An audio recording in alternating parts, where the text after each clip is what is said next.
Good afternoon and welcome.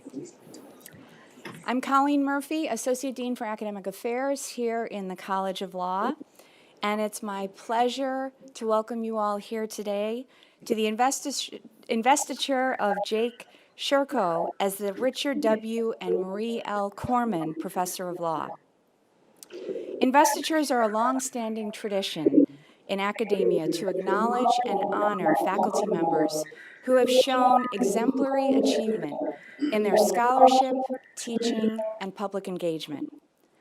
It is wonderful to see so many colleagues, students, friends, and family here to celebrate with Jake on this special occasion. I'd like to make specific mention of Jake's family joining us here today, his parents, Randy Sunshine and Dan Sherkow, his wife, Amanda Fine, and his children, Cal, Lila, and Zora. In addition to celebrating our honorees and their families and friends, investitures provide an opportunity to honor donors whose vision and generosity help us recruit, retain, and reward some of the best scholars and teachers in the legal field. Today's endowed position, the Richard W. and Marie L. Corman Professor of Law, was established by the late Richard Corman, class of 1940, and Marie Corman in 1984. The Cormans married in 1939 when he was a law student here at Illinois. After graduation, Mr. Corman practiced law in Champaign until 1942. He then became a special agent of the Federal Bureau of Investigation and served there for 23 years. Following his retirement from the FBI, Mr. Corman was admitted to practice in Virginia, where he became a member of the judiciary and also served in the Virginia General Assembly. Throughout his life, Judge Corman maintained his ties with the University of Illinois. He was a member of the Laureate Circle of the University of Illinois President's Council, a distinguished alumnus of the College of Law for November 1984, and was elected to membership in the University of Illinois Foundation in 1993. Although the Cormans are no longer with us, their legacy continues through their commitment to building and sustaining a faculty cohort at the cutting edge of legal scholarship, and we are ever grateful for their generosity. We are also delighted to be joined today by a distinguished campus leader, Dr. Ami Santos, Associate Provost for Faculty Development and Professor in the Department of Special Education. Associate Provost Santos is a leading authority on how families and culture influence the development of children with disabilities. In her role at the Provost Office, Associate Provost Santos provides leadership with processes and policies related to faculty development and success, including faculty mentoring, support for pre-tenure and mid-career faculty, career paths for specialized faculty, and leadership development. Please join me in welcoming Associate Provost Santos.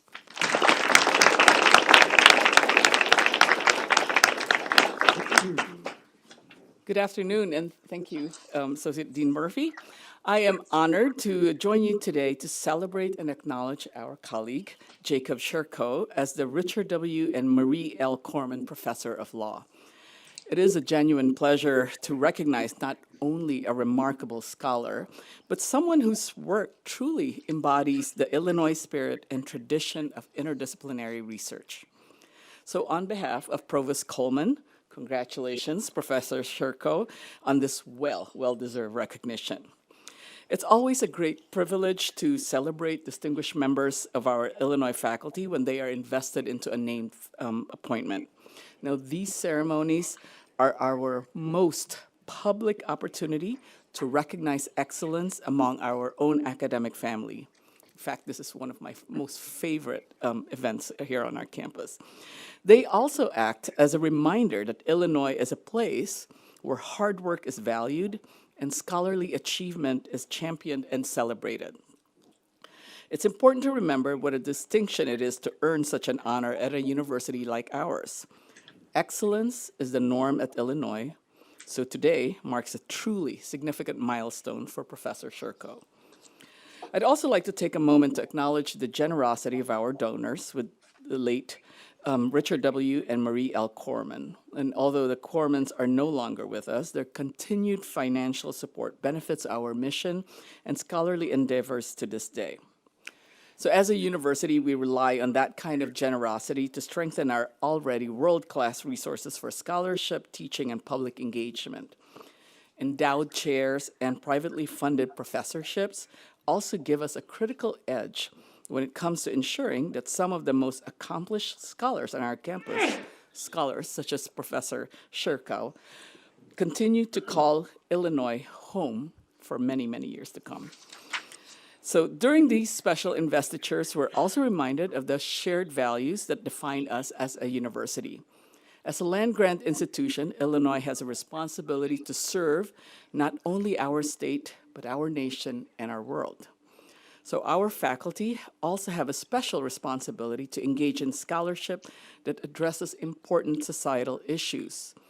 You couldn't ask for a better representative of that than Professor Sherkow, whose innovative and path-breaking work encompasses the fields of law, medicine, biotechnology, and public policy.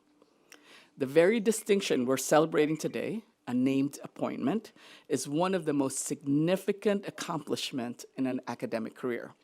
It is also the highest honor we bestow on our faculty, and we reserve that honor for those who have excelled in our most fundamental university missions of research, teaching, and public engagement.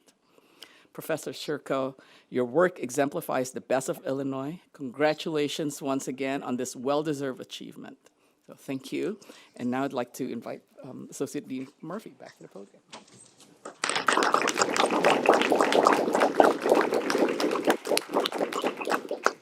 So thank you so much, Associate Provost Santos. You being here today is just an indication of how much the University of Illinois values its faculty and their contributions to both the academy and society.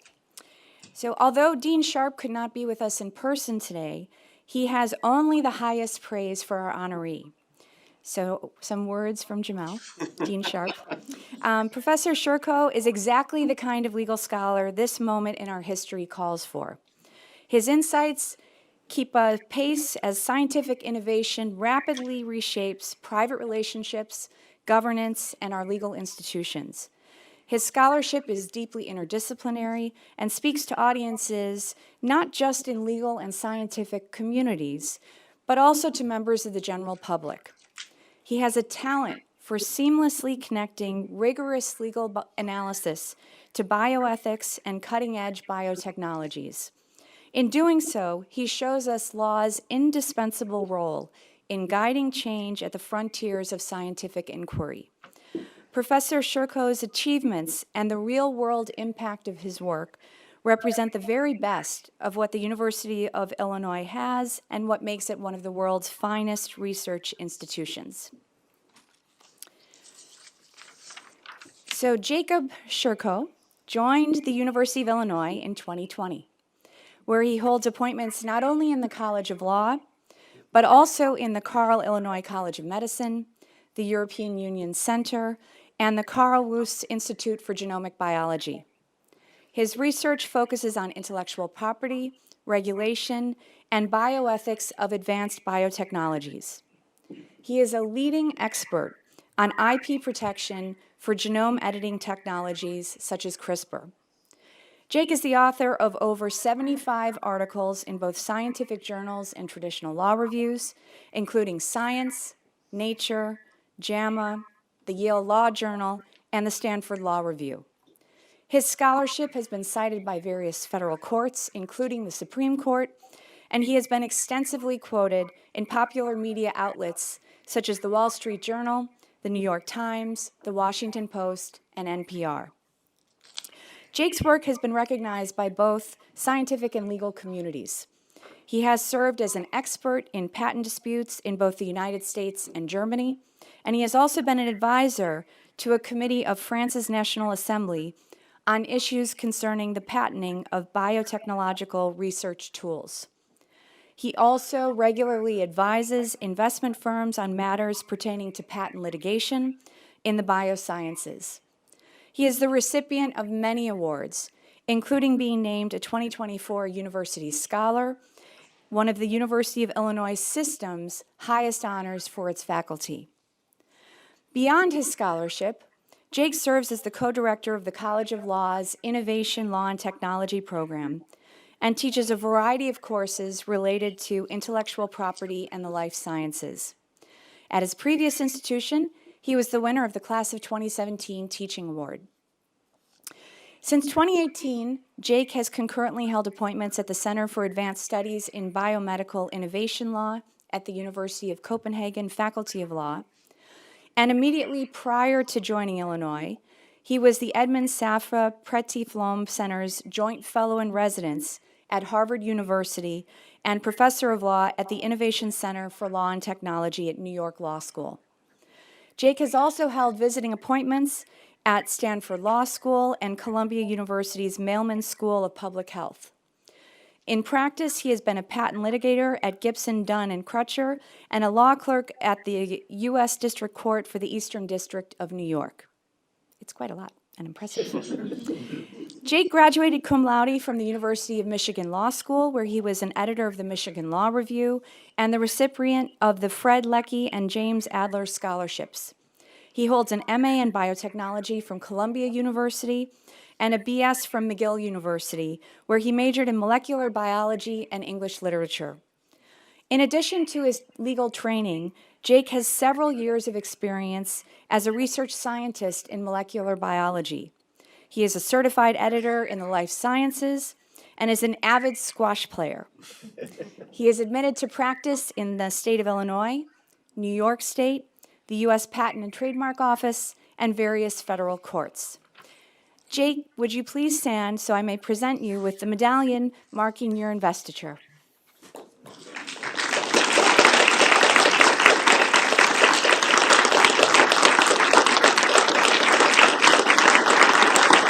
Congratulations.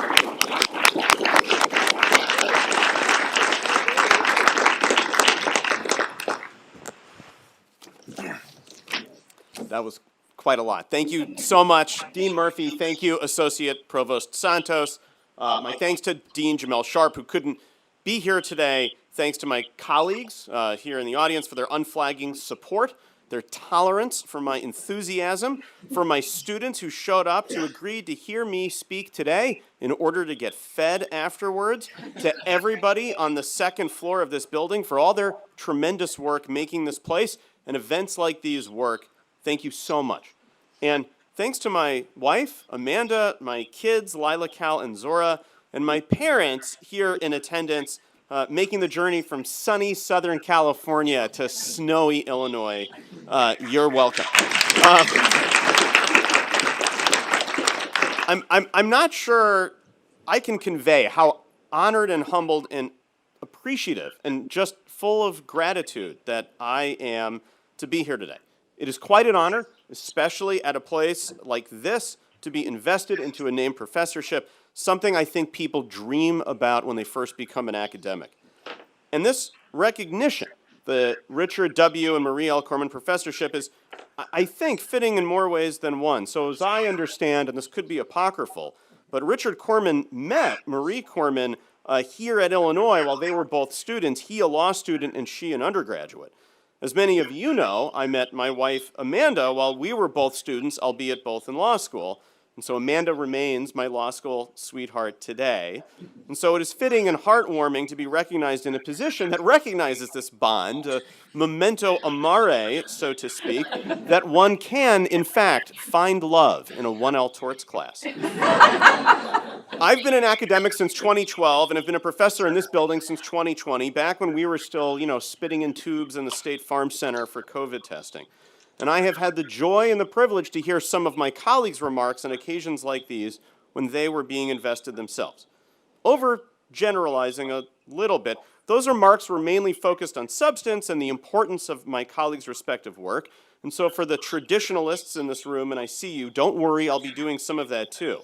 But I would be remiss if I didn't discuss how I got here in the first place, namely the debt that I owe so many people who steered me toward this day of good luck. Some of you have heard me tell this story before, but You're a captive audience, so I'll tell it again. My entry into this field, let's call it law and the biosciences, started when I was 15 years old growing up in Los Angeles. Other 15-year-olds at the time wanted to grow up to be rock stars or celebrities or beach bums, normal, healthy aspirations for Southern California teenagers. But in high school, I had an interesting and wild-eyed biology teacher who, one day, for an honors biology course, gave us an odd reading assignment. That was a 1980 Supreme Court case, Diamond versus Chakrabarty.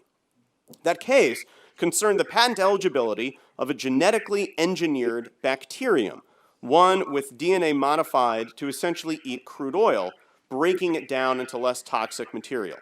Dr. Chakrabarty, a University of Illinois Chicago researcher who was on sabbatical leave, then sought to patent his invention, which was promptly rejected by the patent office on the grounds that Dr. Chakrabarty's invention was alive. Some twists and turns found the dispute before the Supreme Court. The court's opinion, an interesting blend of statutory construction, policy analysis, and separation of powers, sided with Dr. Chakrabarty and against the patent office, concluding that the fact that Dr. Chakrabarty's invention was alive was, quote, without legal significance. Besides, the court said, legislative or judicial fiat as to patentability will not deter the scientific mind from probing into the unknown any more than Canute can command the tides. What is more important is that we are without competence to entertain these arguments, either to brush them aside as fantasies generated by fear of the unknown or to act on them. The choice we are urged to make is a matter of high policy, resolution within the legislative process after the kind of investigation or examination and study that legislative bodies can provide that courts cannot. In short, living things were patentable subject matter. I remember where I was when I first read those lines, now almost 30 years ago. I was at some Carroll desk at the UCLA Louise Darling Biomedical Library. My father had a habit of taking me there as a place to do homework. But this time, reading Chief Justice Berger's words, I was transfixed. I remember thinking to myself that whatever this was, that's what I wanted to do as a profession. If I had told myself then that I'd be here now, medallioned, I think I would have been overjoyed. First, thanks to my mom, I loved Indiana Jones, and what overeducated kid with wanderlust didn't love Indiana Jones? If you recall, Indiana Jones's day job was being a professor. But second, one of my friend's fathers was on the UCLA pathology faculty, and he really liked being a professor. That led me to believe that a really good job, because we used to watch the Rose Bowl every year, was to be a professor at a Big Ten or a Pac-10 institution back when those numbers meant something and before the Big Ten ate the Pac-10 for lunch. In college, I majored in molecular biology and English literature, figuring that those would be good skills for a biotech patent lawyer. It had the odd effect, one semester, of finding myself dissecting mice and running off with my hands still slick with mouse guts to discuss the finer parts of John Milton's Paradise Lost. I'm sad to say I've since misplaced my copy of Milton's epic poem, but I still have my dissection kit, scalpels and all, in my office right now. The college I went to was exceedingly bureaucratic. Biology was my primary major, and English wasn't just in a different department, it was in a different school. So this meant to major across faculties, as they put it, required lots of forms and attestations, some of which were so uncommonly used that staff had to literally blow dust off of them. Thus began my love affair with civil procedure. I went to graduate school in the sciences after that more as a way station before committing to the path I set for myself before I even had a driver's license. By the time I finally entered law school, about a decade after reading Chakrabarty for the first time, I knew my teenage intuitions were correct. And so, to my high school biology teacher, Eric Sloat, wherever you are, thank you. I found law school, all of it, just so interesting. I can honestly say that I loved every moment. It doesn't hurt, of course, that I happened to meet the love of my life there. And she will tell you, although I don't recall this, but I have no reason to think that it is not true, that I said to her once that I wanted to be a law professor one day. As the kids say these days, I manifested it, right? But that last bit's not true, because to become a professor, of course, one needs to write papers. And so I wrote 2 of them while I was practicing. But that was very much like the dog that got the mail truck. I didn't know what to do with them after I wrote them, other than some vague sense that they should probably be published somewhere. So I sent them off to a few professors I didn't know and asked them for advice. Suffice it to say, most didn't get back to me, but a few did, even though I was nothing more than a crank off the street. These were David Schwartz, then a professor at John Marshall School of Law, Sean Seymour, a PhD in chemistry turned law professor, and Margot Bagley, an international patent law expert. They all provided wonderful advice and criticism and walked me through the practicalities, real nuts and bolts stuff of writing and publishing law review articles. Today, they're my good friends. And so, Dave, Sean, Margot, thank you. Thank you all so much. Someday in 2012, I applied for my first academic position, a fellowship at Stanford Center for Law and the Biosciences. I thought, hey, law and the biosciences, that's me. But I realized that I didn't want to come off too strong. I didn't want to relay this entire story about me reading the Supreme Court case in high school and wanting to do this work ever since. So I tried, and if you know me in this room, you know that I failed to curb my enthusiasm. Nonetheless, for whatever reason, the director of the center, Professor Hank Greeley, himself a bundle of enthusiasm, saw through my ruse and offered me a job. I don't know what it was exactly that Hank saw in me. Perhaps it was our first phone conversation, and I'm absolutely not making this up, where Hank explained to me that he was about to host an event about the legal implications of reviving the extinct passenger pigeon, to which I couldn't help myself and blurted out that I just read a book about passenger pigeons, and didn't you know that they can fly 60 miles on an ounce of birdseed, and didn't you know that they were the largest migratory force in North America, and didn't you know I used to work across the hall from a pigeon lab? So much for curbing my enthusiasm, right? But Hank, my dear friend, thank you. I can't thank you enough for everything, and I would not be here without you today. I also, just to be real, couldn't have accepted the job without the support of my wife, Amanda, who is in the middle of a successful career at a large law firm in New York. In the days before Zoom, before people even routinely worked remotely at all, back when we were all RTW 5 days a week, she convinced her law firm to let her move to Palo Alto and work, quote, remotely, end quote, at a little desk in our apartment bedroom. She convinced them that she could do this even though no one else did it. And you could tell she's a very, very good lawyer. Amanda believed in me. She believed in this fascination of mine and has uprooted her life and ours countless times to make things work, from New York to California, and then back to New York, and then to New Jersey, and back to California, and then back to New Jersey, and then Boston, and finally here. So thank you, Amanda. I can't thank you enough. At least half of this medal is yours. All the while, through these moves, my interests in law and the biosciences expanded.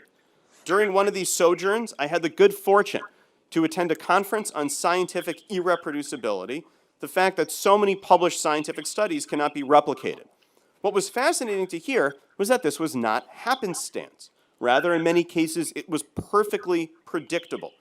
The later irreproducible studies were subject to small sample sizes, small effects, a larger number of tested variables, an increasing flexibility in design, a greater potential for conflicts of interest, and a higher quotient of competitive popularity. What was fascinating about this list of bad behavior was that it almost perfectly mirrored preclinical data in patent applications. This led me to look at some of this data for a variety of later withdrawn or narrowed drugs, namely Prempro, Xigris, Plavix, and Avastin, to find that right there in their patent applications, years before the drugs were withdrawn from the market, under everyone's noses, were the same deficiencies.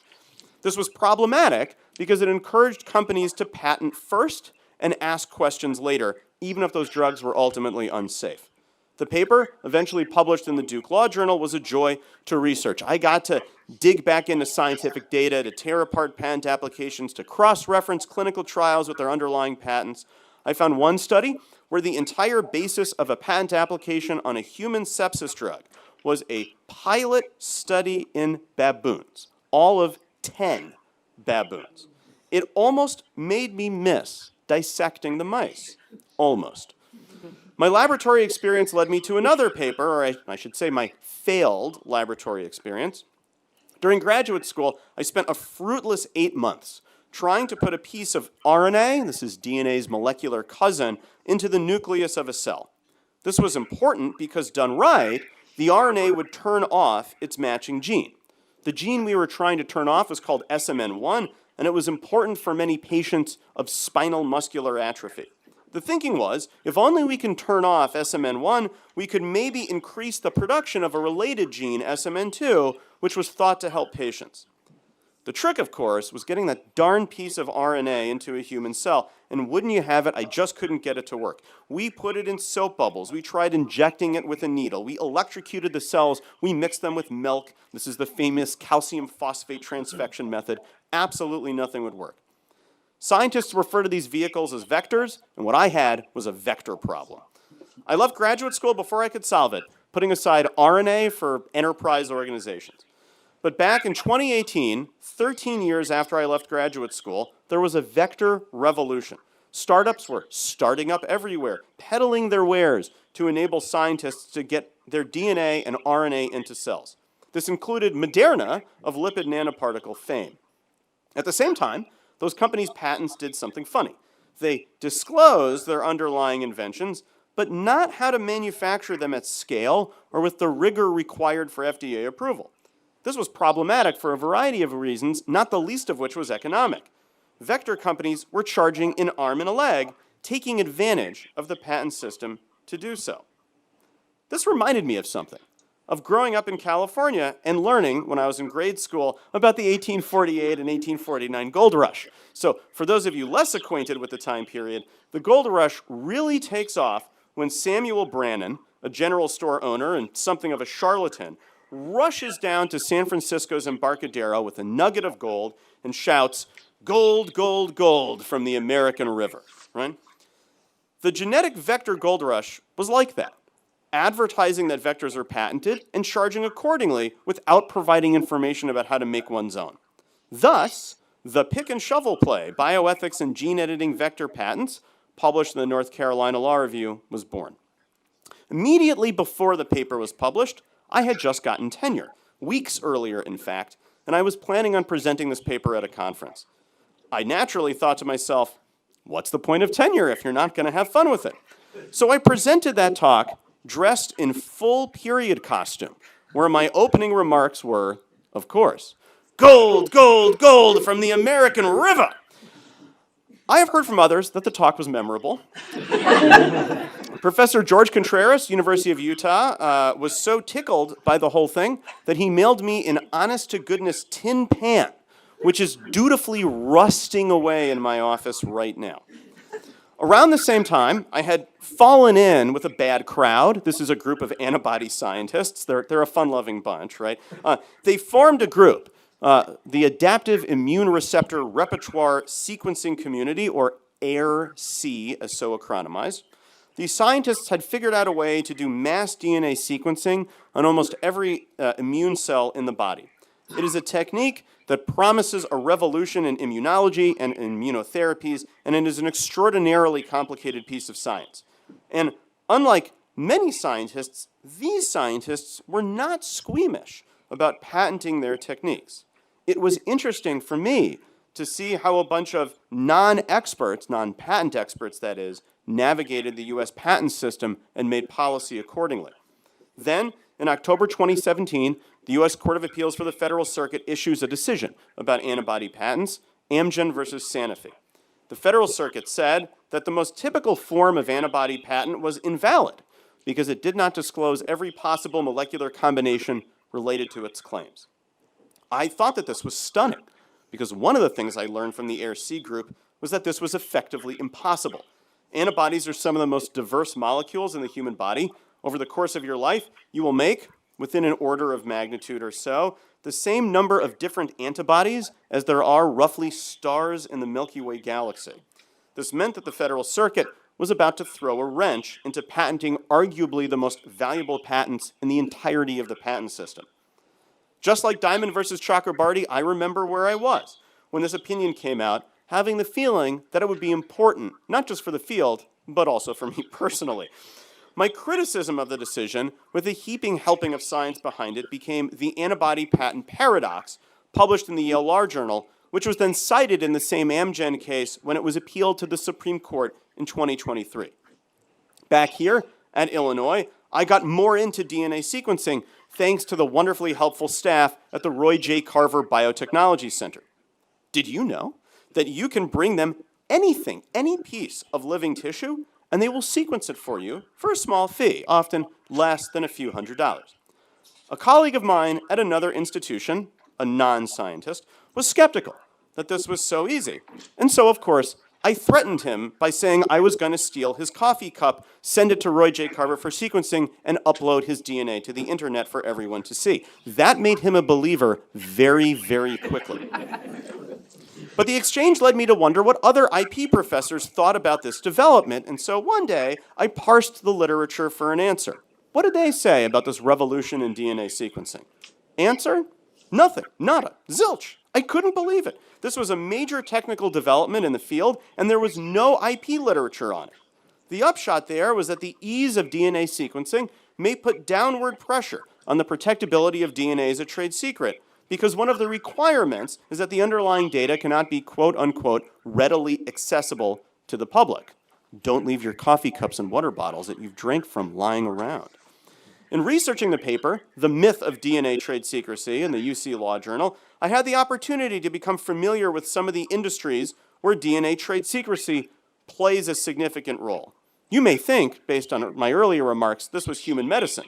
You would be wrong. Instead, it is such fields like deer breeding, shrimp aquaculture, corn, and pineapples. I love where this job takes me sometimes. If you told me a few years ago that as a law professor, you will be researching deer breeding stud fees for a footnote in a paper, I would not have been surprised.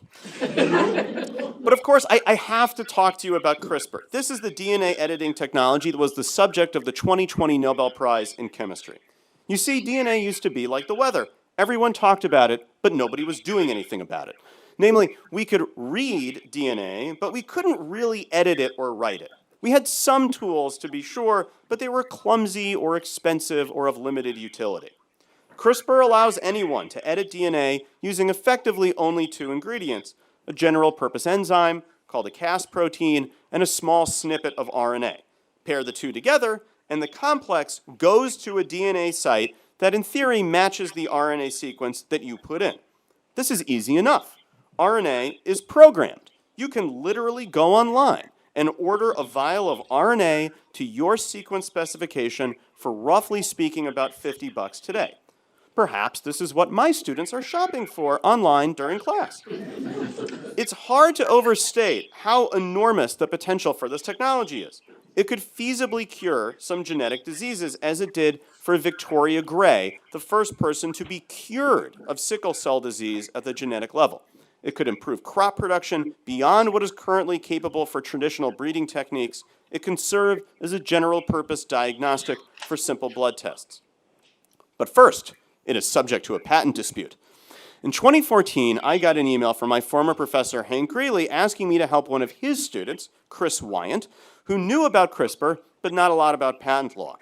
Would you have a chance to talk or email with Chris about what all of this means?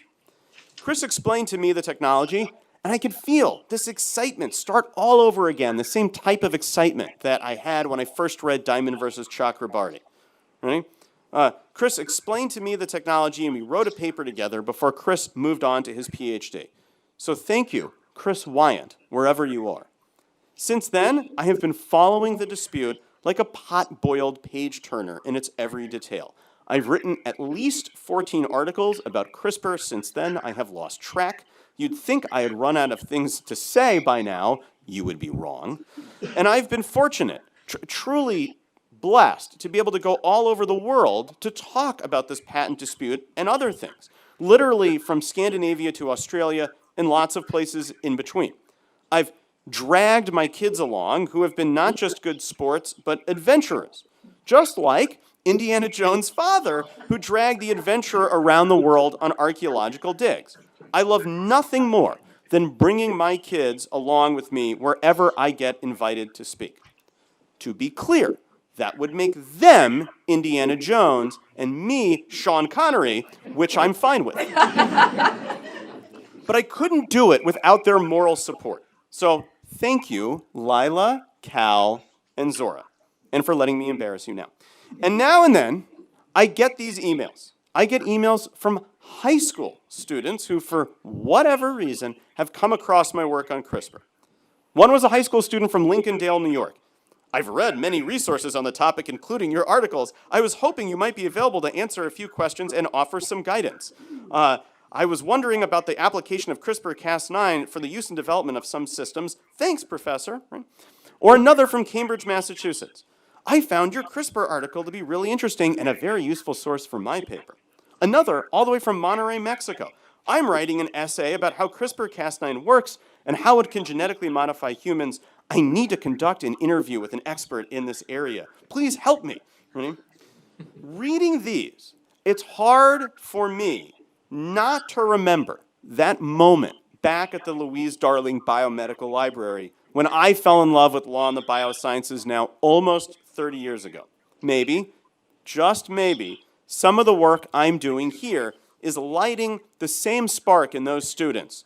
And maybe 30 years from now, one of them will be giving a similar speech. I couldn't be prouder in that sense to be an educator. I'm thrilled to have found my calling. And I hope, as Richard and Marie Corman found love here at Illinois, to help my students fall in love with their respective callings, as Mr. Sloat did for me almost 30 years ago. Thank you so much. Thank you, Dean Murphy. Thank you, Associate Provost Santos. Thank you.